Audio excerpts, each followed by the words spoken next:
करने का तो कोई प्रश्न ही नहीं है।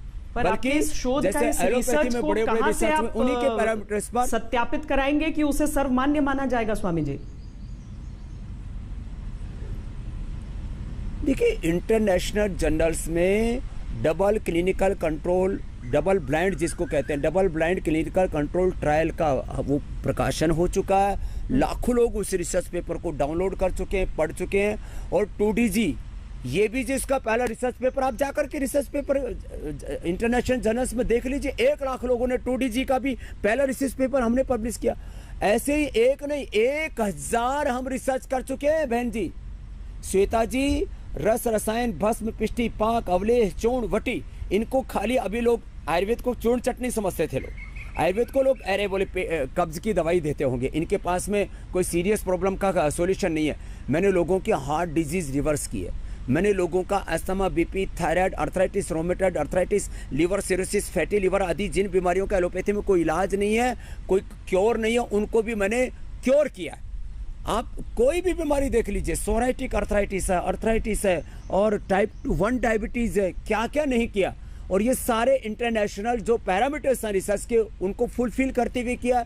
और कोरोना की दवाई के नाम पर भारत सरकार ने हमको लाइसेंस दिया। अब ये भारत सरकार को भी ना माने, भारत के कानून को भी ना माने, इंटरनेशनल जर्नल्स को भी जो ना माने, उनका तो जो है, अब कोई गाय को गाय और गधे को गधा न माने। तो एक आदमी गधे के पीछे खड़ा था, बोले मैं गधे को गधा नहीं मानता, उसने लात मारी तो बोले नहीं मानता हूँ।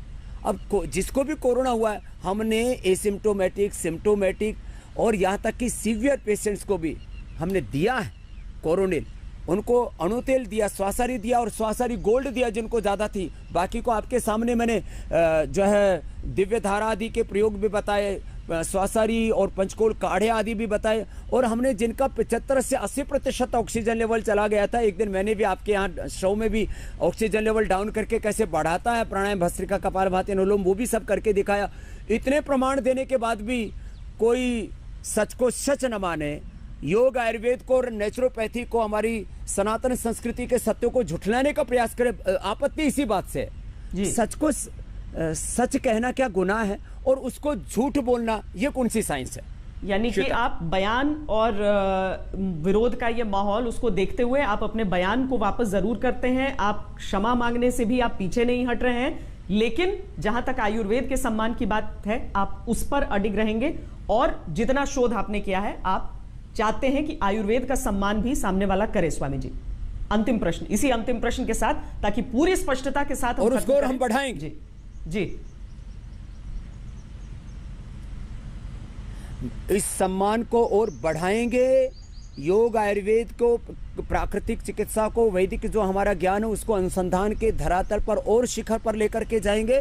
और इस विवाद को आज यहीं पर समाप्त करना चाहते हैं। मेरी हाथ जोड़ करके सबसे प्रार्थना, आओ हम सब मिल करके परस्परम भावयन्तः श्रेयम परम अवाप्स्यथ संगच्छध्वम संवदधम सोमो मनांसि जानतम। ऋग्वेद का भी अंतिम सूक्त, भगवान का भी यही आदेश है। और मिलजुल करके सारी जनता की सेवा करें। और वो गरीब लोग जो 5-5, 25-25 लाख रुपए के ये बिल अफोर्ड नहीं कर सकते, उनको भी इस रास्ते से हम समाधान की ओर लेकर के चले। और जो अपनी बीमारियों का स्थायी समाधान चाहते हैं, सस्टेनेबल हेल्थ चाहते हैं, तो यदि योग आयुर्वेद, नेचुरोपैथी, होम्योपैथी, सिद्धा, यूनानी सब मिलकर के साथ साथ चलेंगे तो राष्ट्र ही नहीं पूरी मानवता का कल्याण होगा। मेरा तो यही स्टैंड है और यही रहेगा। एक मेरे लिए अभियान है, यह आंदोलन है। और अंतिम श्वास तक मैं पूरे संसार को अपना परिवार मान करके ये उपचार और उपकार करता रहूंगा। श्वेता जी, बहुत धन्यवाद हमसे बातचीत करने के लिए। स्वामी जी, नमस्ते।